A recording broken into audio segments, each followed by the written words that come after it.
You're listening to a 3CR podcast created in the studios of independent community radio station 3CR in Melbourne, Australia. For more information, go to allthews.3cr.org.au. Evil minds that plot destruction, sorcerer of death's construction, in the fields of bodies burning, as the war machine keeps turning, death and hatred to mankind, poisoning their brainwashed mind. Welcome to the Anarchist World This Week, broadcast across Australia on the National Community Radio Satellite. Listen to the Anarchist World This Week, Australia's sacred cow slaughterhouse. Listen to analysis of local, national, international events. Listen to analysis you'll never hear anywhere else.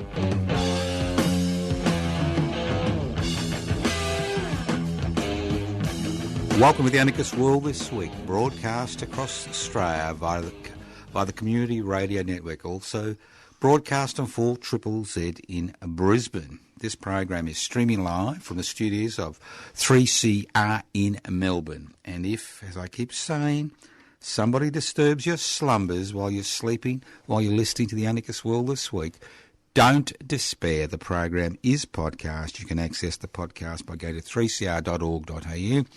My name's Joseph Toscano. Yes, you can ring me and leave messages. I don't answer the phone, but I do answer interesting messages.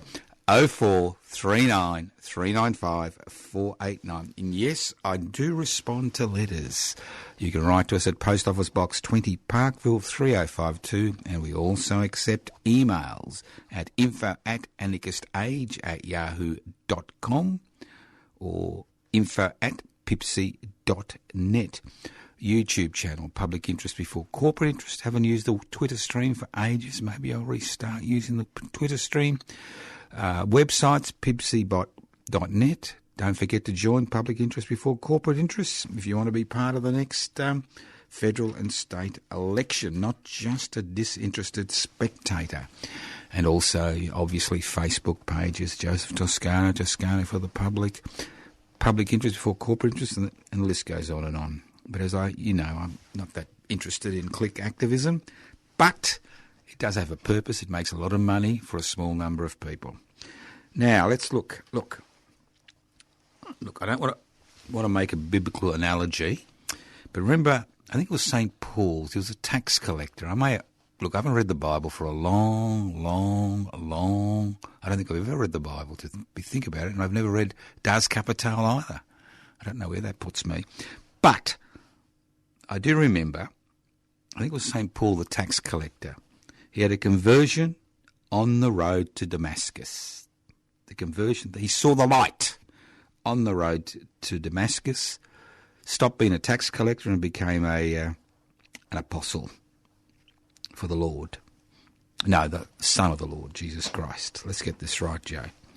So, it was interesting to see Mr. Murdoch. That's right. Mr. Rupert Murdoch, head of the biggest climate deniers chain in the universe, the Murdoch Media, the owner of Foxtel, the owner of the corporations which gave you Trump, change his mind? Well, pretend to change his mind. Climate change is real, and we can make trillions of dollars from it here in Australia. Now, there are two types of people. There are people like you and me who look for the story behind the story, and there are people who just accept what they read on the internet, or what they read in the Murdoch media. Well, the reality is, Rupert's made a very important decision, and every decision the Murdoch family has ever made is about entrenching the power and wealth of the Murdoch family. And if it means changing your opinion because it suits your commercial interest, you change your opinion to suit your commercial interest. It doesn't mean you actually believe in that change. Because this is all about the next federal election, which has to be held before May next year. Now, the Murdoch empire has consistently supported the Liberal National Party, come hell or high water. And they know that Mr Morrison has a problem as far as re-election is concerned. They know he has a problem because of the pathetic handling of the COVID-19 pandemic and the botched vaccination rollout in this country. Also, because of their lacklustre performance as far as the economy is concerned. So they know they've got a problem, and they know that an increasing number of Australians are beginning to understand that the climate emergency is real, you know. It's a little bit like saying the house isn't on fire, and then when you see the flames coming around the corner, you think, oh, the house is on fire, but it's too late to save the house. All you can do is save yourself. So all this change is about positioning the Morrison government in the best electoral light.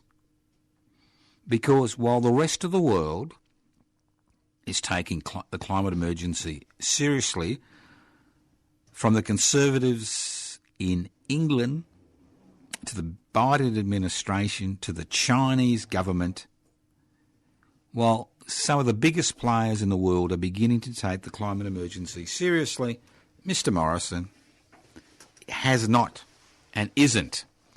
But he is trying, on behalf of the Liberal National Party, to patch up some type of climate emergency framework and net zero emissions policy by 2050, which gives them a little bit of credibility. And in order for them to be able to change their direction, they need the full support of the Murdoch media during the next 6 months. And so what Murdoch has done is he has changed the position of the Murdoch empire in Australia regarding the climate emergency. And that's the key in Australia regarding the climate emergency. In order to ensure the Liberal National Party has the best chance of being re-elected in this country. It's as simple as that. This does not change the position of Fox News, which is wholly owned by the Murdoch empire. It doesn't change the position of most of the broadcasting outlets in the US of A, who see that the best way for Trump to be re-elected as president is by pushing the climate denier agenda. But there has been a change in the colonies, that's Australia, in order to assist his mate, Morrison, and his hangers-oners to become the next federal government. It's very simple. And those of you who somehow think that editorial independence in the Murdoch stable is part and parcel of the corporate-owned Murdoch media, think again. How can every newspaper in this country owned by Murdoch, change its editorial position in a 24-hour period if those editors haven't been directed to change that editorial opinion? And it goes without saying that many of the anti-vaxxers and climate deniers, which inhabited the Australian, the only national newspaper in this country, continue to hang on to their jobs in the Murdoch empire because ultimately this conversion on the road to Damascus is nothing more than window dressing. It's a little bit like you're on a bus, you're hijacked by some Islamic State militants, right?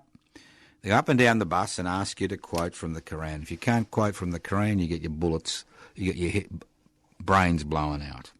Well, as far as Mr. Murdoch is concerned, he knows how to save his company's commercial dominance. And if it means superficially changing opinions for a short period of time, that's what they will do, and that's what they continue to do. And when you think that 75% of newspapers in this country are owned by the Murdoch empire, you begin to understand the extent of the influence in this country. And if you somehow think that social media has changed all this, think again.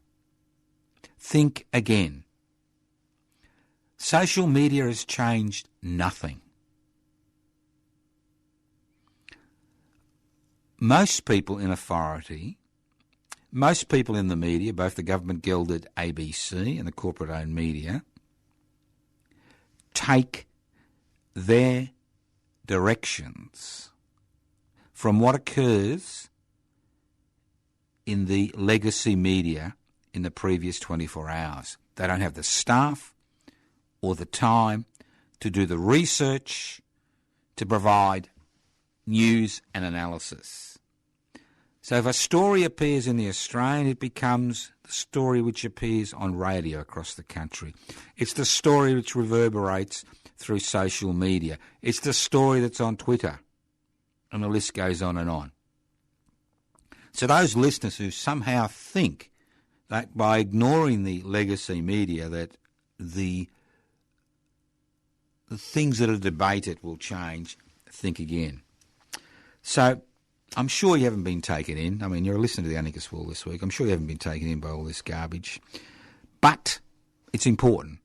It is an important change in direction because it allows Morrison to put forward a net zero emission policy which will be supported by the National Party. I mean, this is a pantomime we are currently seeing, which will allow him to go to Glasgow to the COPs conference, which will allow them to ensure that their mates in the gas and their mates in the fossil fuel industry continue to make extraordinary profits. And let's not forget, although they're making extraordinary profits, we as taxpayers continue to subsidise the fossil fuel industry in this country.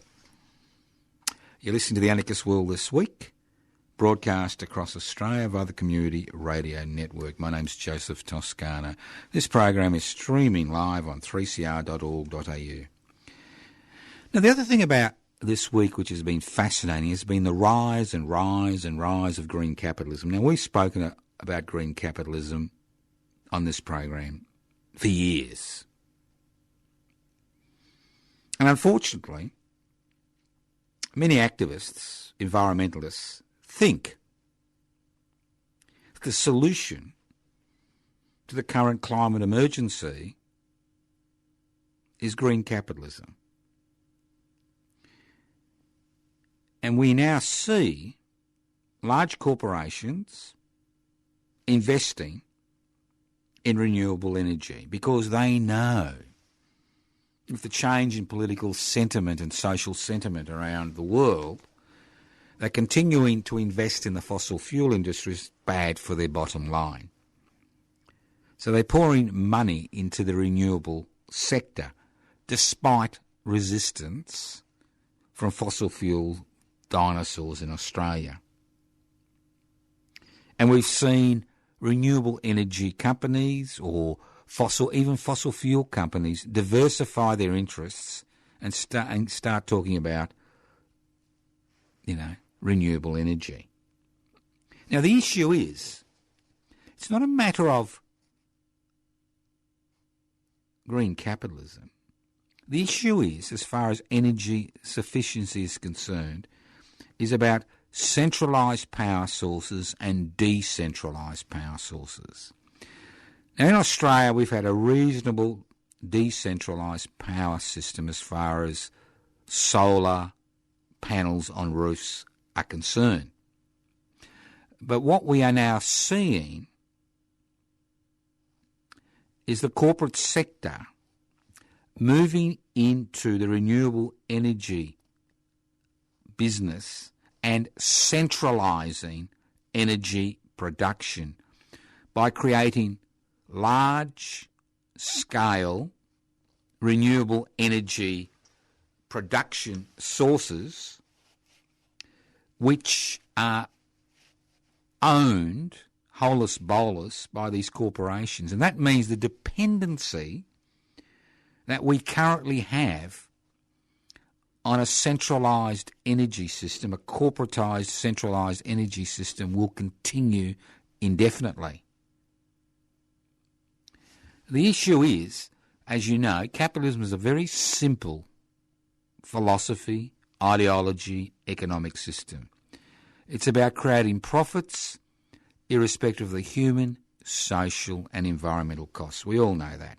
It's a simple thing. You don't make a buck as a company, whether it's a corner cafe or a multi-billion-dollar superannuation fund, and you don't make a profit for a few years, you go bankrupt. You disappear. There is no place in a capitalist society for an economic system which satisfies human needs but not necessarily creates profits. It's all about creating those profits, whether it's for private owners, whether it's for shareholders, whether it's for superannuation funds, and the list goes on and on. It's about creating profits at the end of the day. If you have a centralised energy source, whether it's renewable, whether it's nuclear, which is back on the agenda in Australia, whether it's fossil fuel, what it means is the control that these corporations, which are more powerful than governments at the end of the day, have over the economy, over the way people live, over the way society is structured, continues to be dominated by their need to create ever-increasing profits for their owners or major shareholders. So green capitalism is not just about money going into renewables. It's about money going into centralised energy systems which keep society dependent on that corporation for that essential service. And in a technological society, energy, as we saw with the fact that Facebook had a bit of trouble a week or two ago for a few hours, we can see the effect it has. If you can't use your automatic teller, you can't get petrol, and the list goes on and on and on.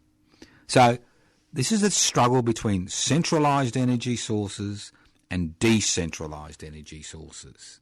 And centralised and decentralised energy sources based on renewable technology, not fossil fuel technology. And that is the crux of the matter. Because green capitalism is ultimately about capitalism. It's about creating ever-increasing profits. And the way you create these profits is by having a monopoly on the structures which provide that resource, whether it's energy, whether it's oxygen, doesn't matter. As long as you've got that monopoly, it's centralised and you control it, then you have the capacity to set the political, social and cultural agenda in that state, in that sovereign nation state, irrespective of whether it's a dictatorship or a so-called parliamentary democracy. Think about it. You listen to The Anarchist World This Week, broadcast across Australia via the Community Radio Network. Another huge battle, and it has been a huge battle which has been lost, and we've lost it comprehensively, has been the World Wide Web. Do you know? When the World Wide Web was initially created, it was created to give the government, the US government, the ability to continue functioning by having a decentralised system in case of nuclear war. That was its essence. And a lot of activists jumped onto the new technology, holus bolus, because they saw it as a mechanism via which to break the power of the legacy media, the power of the media to set an agenda for each and every citizen in a particular area. They saw it as an opportunity to set up their own information sources, their own sources of analysis. But the reality is, what we've seen with a totally deregulated World Wide Web, we've seen the creations of mega monopolies. Things like Facebook, Twitter, TikTok, and the list goes on and on. It's not a competition between equals. It's a competition between large corporations which use their market power to destroy any opposition. So ultimately, as far as the World Wide Web is concerned, it has now become a source of income for a limited group of people who have monetarised the World Wide Web, and that simply means you make money out of it. Not just in terms of you own it, but if you're an influencer and you've got a lot of people looking at your site. So the World Wide Web works very simple. It's a very simple concept. Obviously, it's a mechanism via which you disseminate information. It's a mechanism by which you have analysis. But ultimately, the platforms that have been created to provide access are platforms which are owned by either individuals or a combination of individuals and shareholders. So how does the World Wide Web function? It's very simple. You're the product. You are the product. I am the product. Every little thing that we put on their sites becomes their property. So we pay for the privilege of having access to mechanisms which allow us to communicate theoretically to a lot of people instantaneously by our information. Now, ultimately, the World Wide Web is nothing more than a huge advertising platform,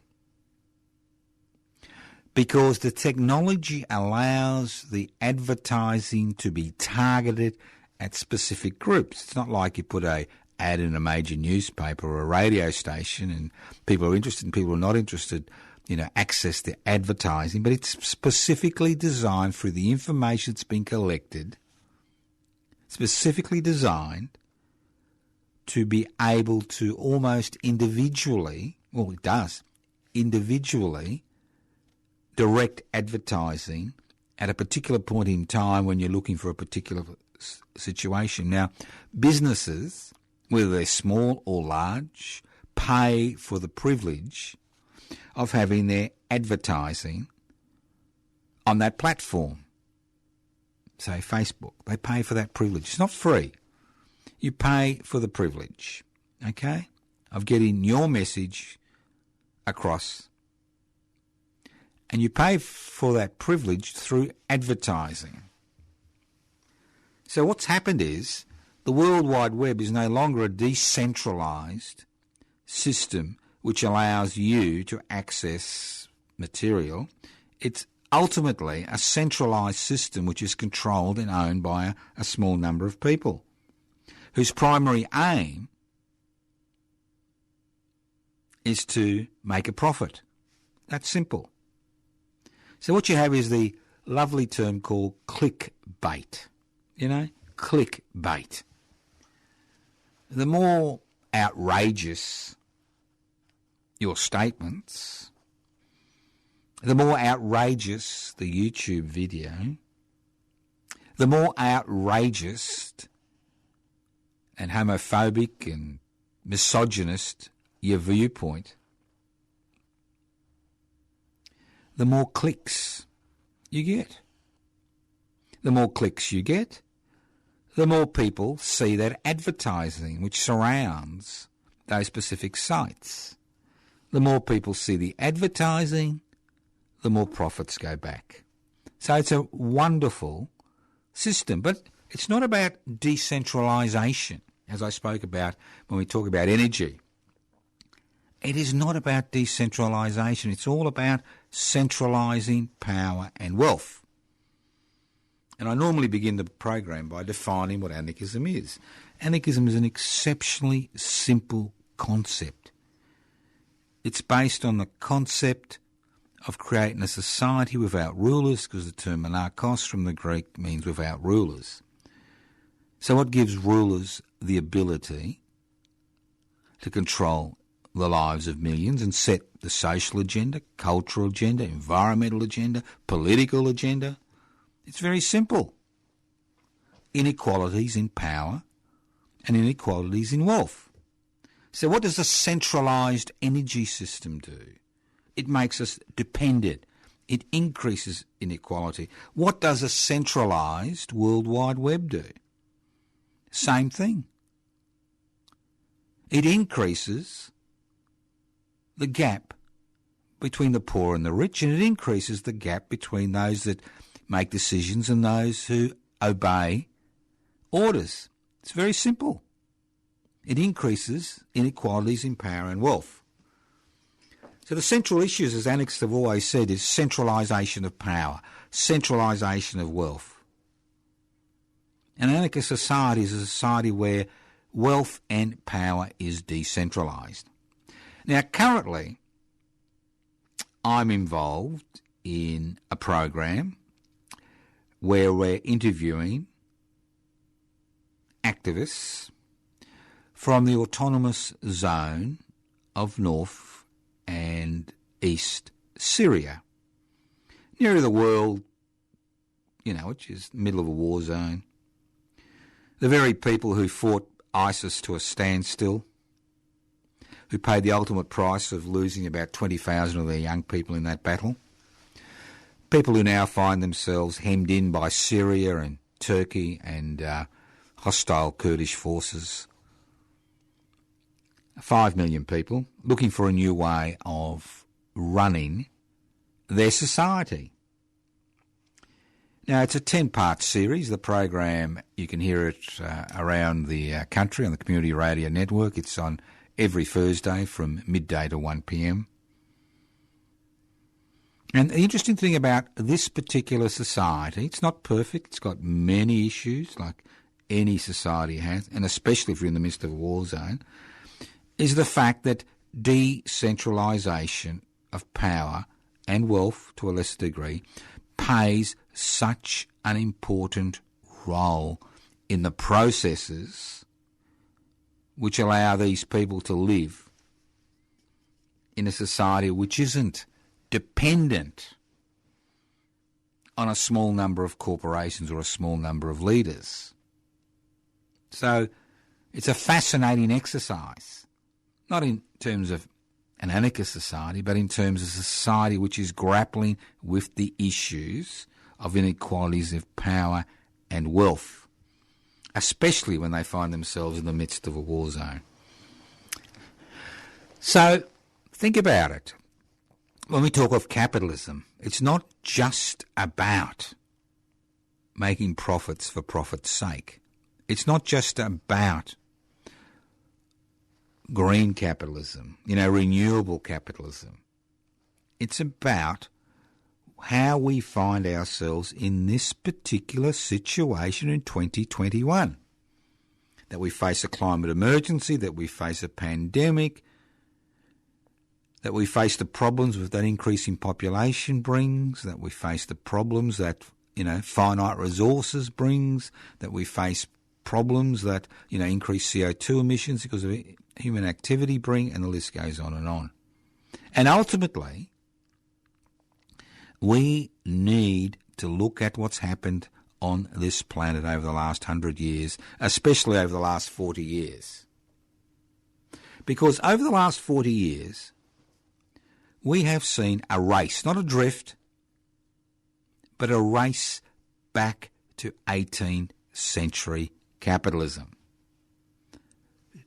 Non-regulated capitalism, which created monopolies like the Dutch East India Company. Non-regulated capitalism.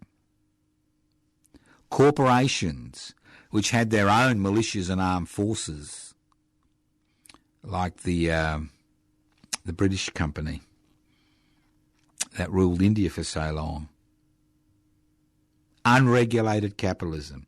We are going back to that period when there was no protection for the individual from the arbitrary exercise of state power.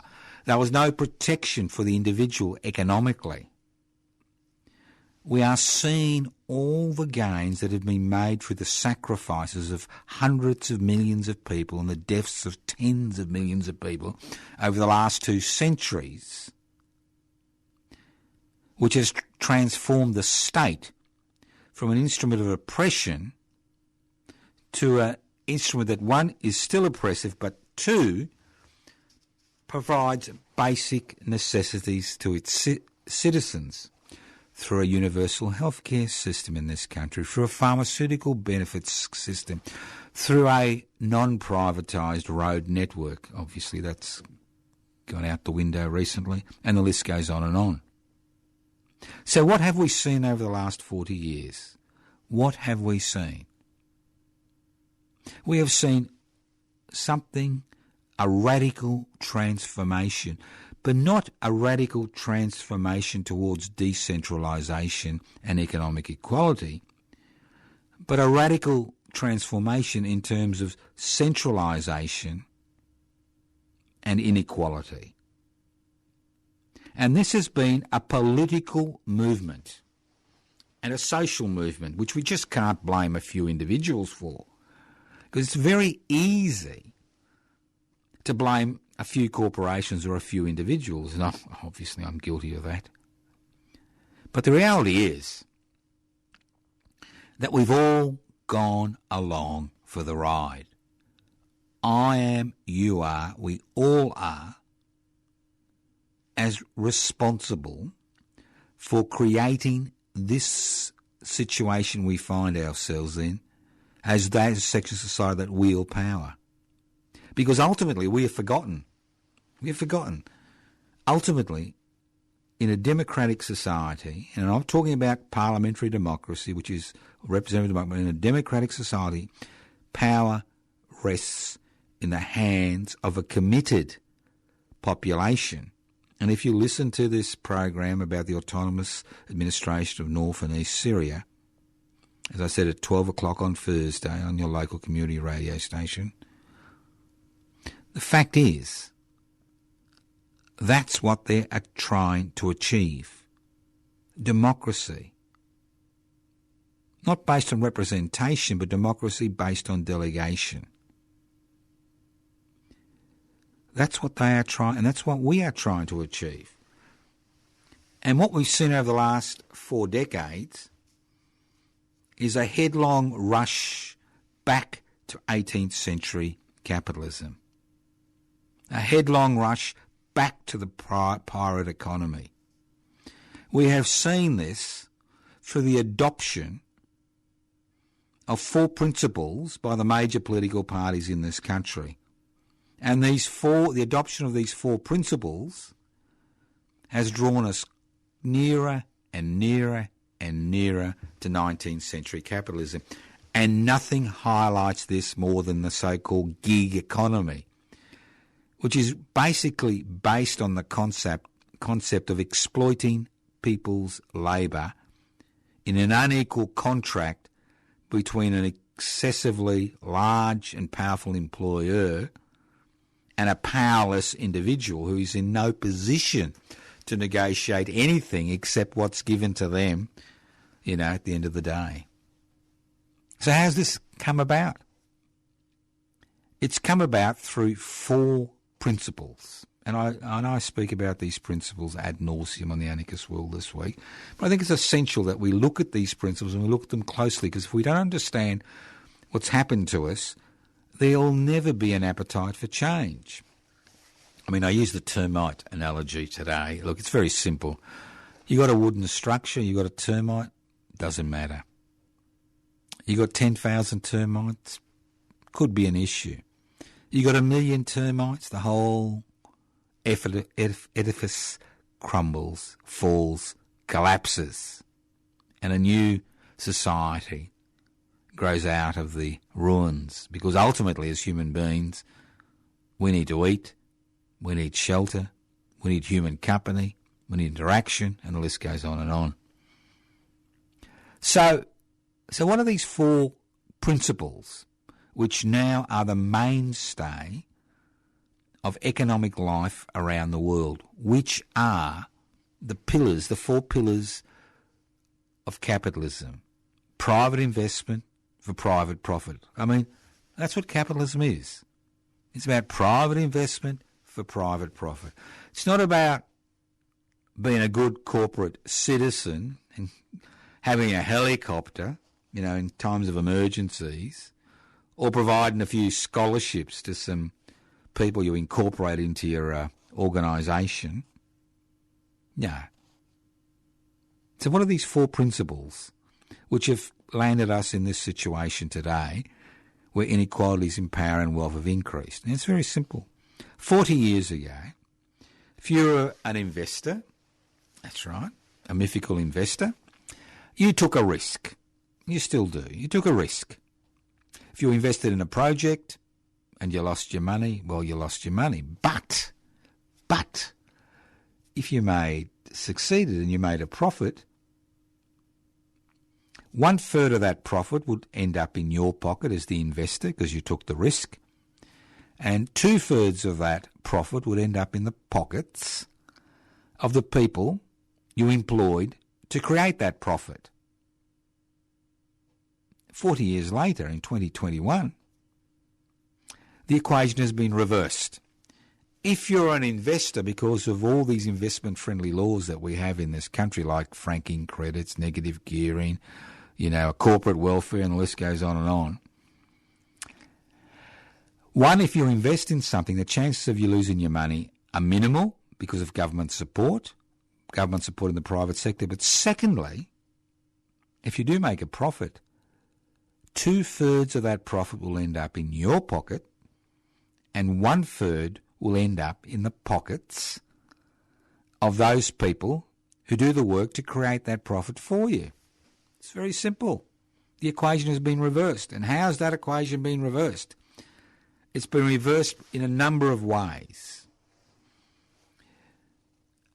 The first way is through deregulation. Now, people think that regulations are bad. Now, obviously there are some bad regulations, but in the majority of cases, regulations are put in place to protect the public and individuals, especially workplace regulations and regulations regarding building, and the list goes on and on. With deregulation, and one of the most stark examples, deregulation of building inspectors, where they're privately employed. With deregulation, what you've seen is the ability of corporations to bypass regulations because they've been rescinded and actually cause problems to their staff as regulations which protect people on the work side or which protect their financial interests are removed, and I'm talking about small investors. What happens is that these people are more exposed to exploitation with no legal protection. So deregulation is a central plank. The next central plank is corporatisation. Now, what's corporatisation? Corporatisation equals Facebook. It's a very simple concept. We are told that in a deregulated capitalist economy there will be competition. Now, obviously, in a deregulated capitalist economy, what actually happens is that the small are gobbled up by the big and the big are gobbled up by the sharks. And at the end of the day, you may have one or two institutions which provide an essential service, and they have a control over that essential service, like Facebook, like, say, and there is no competition or minimal competition. Little competition, hardly any competition at all. The same competition you see, with petrol stations. One day everybody's $1.62, the next day everybody's $1.83.9. There are a few outliers who are a little bit lower, but most of them sell at the same price. Next thing, so what happens in a capitalist economy with no regulations is that you get ultimately large corporations determining the fate of billions, if not hundreds of millions of people. That's why in most Western representative democracies you have what are called antitrust laws, but we don't have any of them in Australia.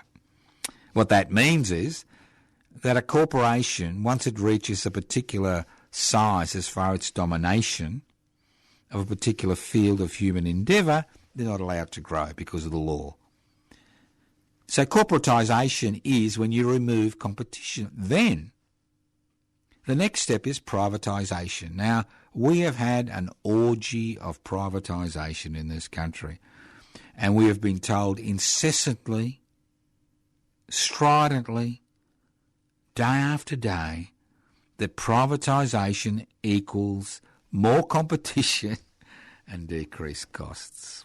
Look at your electricity bill and see whether, having a privatised system makes any difference. Well, it does. It costs you more. It's that simple. So what privatisation does is not only gives away resources which have been built up over decades through taxpayers' money, through the blood, sweat and tears of, people who pay taxes in this country, and that's basically people who on wages and small business people, is basically given away to the private sector. For example, the Commonwealth Serum Laboratory, which would have been a wonderful thing to have in public hands in 2020 and 2021 during the COVID-19 pandemic, was privatised by the Keating Labor government for the sum of, I think, about $295 million. Now, this company was formed in 1911 to provide vaccinations for the great Australian public. Now, we had the ludicrous situation in this country at the beginning of the pandemic where the Morrison-led Liberal National Party had to give the privatised Commonwealth Serum Laboratory $1 billion to ensure they would stay here and manufacture one particular vaccine, which was AstraZeneca. And we found that they've still kept the $1 billion, but the AstraZeneca didn't turn out to be the universal panacea it was touted as, or the federal government thought it was. So privatisation does something which is very important. It removes an income stream to the federal treasury because, contrary to the propaganda, most publicly owned companies returned a dividend to the taxpayer through the treasury, even Medibank Private before it was privatised. There was a dividend to the taxpayer. You made money from public companies, which could either expand that particular services or went into the federal treasury for the common good. At the same time, when you've got a strong public sector or a public economy competing with a private economy, you have real competition. Ansett Qantas, before Qantas was privatised, real competition. The Commonwealth Bank, before it was privatised, real competition. So prices are naturally kept reasonably low. And more importantly, Public institutions are there to provide service to the public as a whole. So you've got deregulation, corporatisation, privatisation, and then you've got globalisation. What's globalisation? Now, currently, the corporate-owned media and the government guild at ABC is bleating about the fact that there's not going to be enough skilled labour to ensure that this country continues on the development pathway, and that we need massive immigration. Not immigration directed at the asylum seekers and refugees who find themselves in this country, who in the majority of cases are expelled after years of waiting in limbo. Not immigration in terms of allowing more refugees to come into this country and asylum seekers. Not capping arrivals from Afghanistan to 3,000 after spending 20 years there and wasting Australian money and lives in a war we had no business in being in. No. So globalisation is about exporting jobs and manufacturing, as we've seen with the COVID-19 pandemic. We didn't even have enough gloves or masks when, push came to shove. It's about giving up your sovereign rights as a nation. Now, we talk about protecting our borders, and we will determine who comes to this country, and if they come illegally, we will deport them, and we'll be cruel, and we'll be nasty, and we'll be evil. But when it comes to our sovereign borders, as far as the economy is concerned, oh no, let the money flow in, let the jobs flow out. It'll maximise profits. Forget about the impact it has on the Australian people. They don't matter. Forget about it. So, it's very simple. But there is a problem. There is one big problem. Most of my fellow Australians, I think I'm Gough Whitlam, don't I? Men and women of Australia. Most of my fellow Australians really can't see the trees for the forest. It's a big forest. They can't see the individual trees. They can't see the negative aspects of privatisation, corporatisation, globalisation, deregulation. And I don't blame them. Because everybody in a position of authority, every major media outlet in this country, every platform on the World Wide Web, major platform, is all about ensuring there is no debate. There is no other way for society to function, they tell us, apart from capitalism, private investment for private profit. No other way. This is the way. This is the way the good Lord determined that the earth would be run for eternity. My apologies. Unbelievable. Unbelievable. But unfortunately, as I keep saying, there aren't enough termites in the House of Australia. There's people who jump up and down about the most innocuous subjects. People, get really heated up about their so-called rights when they got no rights, constitutional rights. And the list goes on and on. But ultimately, change does not occur unless people are aware of the situation they find themselves in. I mean, everybody's focused on life returning back to normal. Back to normal. Freedoms, a load of garbage. Back to normal.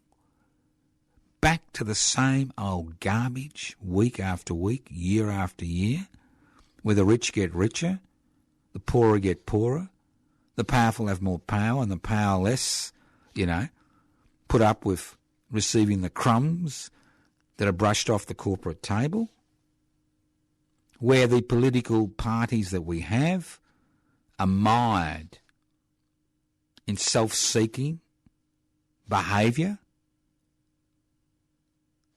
where people become so disillusioned they think, what's the point? You can't fight City Hall. It'll never change. I can't do anything about it. I'm gonna have another drink, have another bong, put another bet on the horses.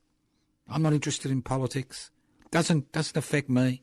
Obviously, what happens to you today, now while I'm speaking, is ultimately political.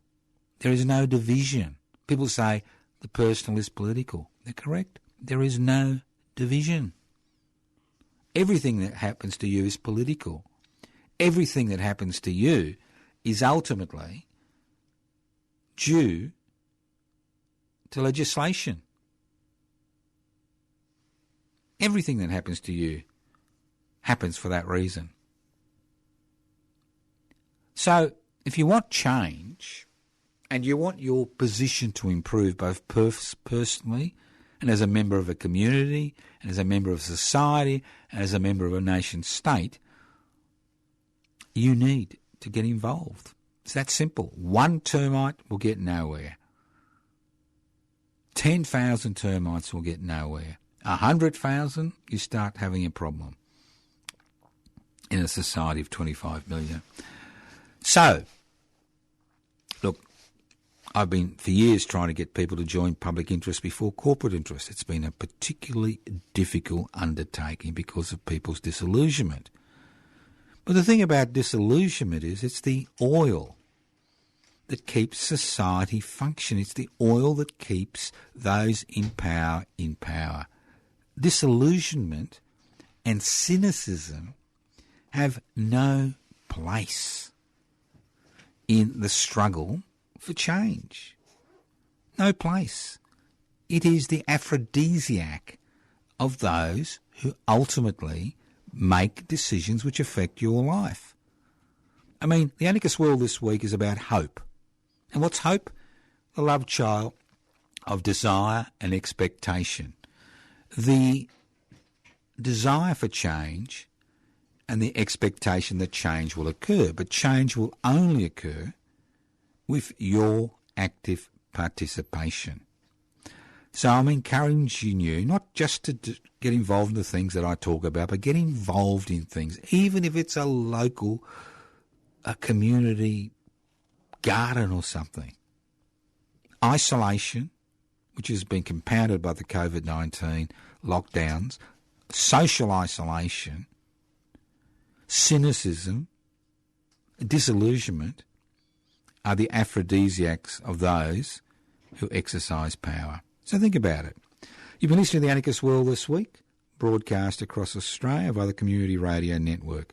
My name is Joseph Toscano. You can leave messages on 0439 395 489. There's no point calling and not leaving a message, because if you don't leave a message, I won't return the call. It's very simple. You can write to us at Post Office Box 20, Parkville 3052. Post Office Box 20, Parkville 3052. You can email us at info@anarchistage@yahoo.com or info@pipsy.net. You can join public interest before corporate interest by going to public interest pibci, pibci.net, download the application form. And I can assure you we don't branch stack. We haven't got enough members to branch stack, so you can relax there. You can go to the YouTube channel, Public Interest Before Corporate Interest. Web pages, anarchistmedia.org. anarchistmedia.org. Tanaminoa Morbohina site, because that's going to come up in January, and the list goes on and on. Facebook pages, Joseph Toscano, Toscano for the Public, Public Interest Before Corporate Interest. So there's lots of things you can do, and obviously there's billions of things you can do outside what I mentioned on this program, but the key is to be involved. The key is to have hope. The key is not to be crushed by the burdens of disillusionment and cynicism and hopelessness. You've been listening to The Anarchist World this week, broadcast across Australia, courtesy of the Community Radio Network. This program has been streaming live on 3cr.org.au. The program is podcast. You can access the podcast by going to 3cr.org.au.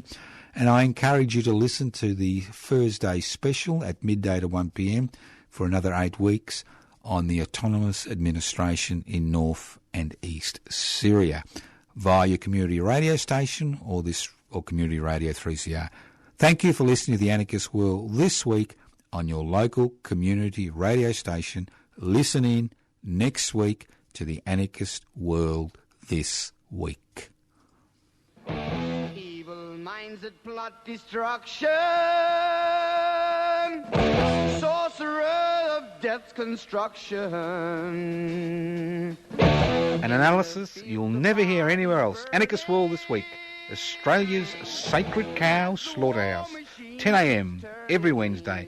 Listen to The Anarchist World this week for an up-to-date analysis of local, national and international events. Poisoning their brainwashed minds. Oh, Lord, yeah.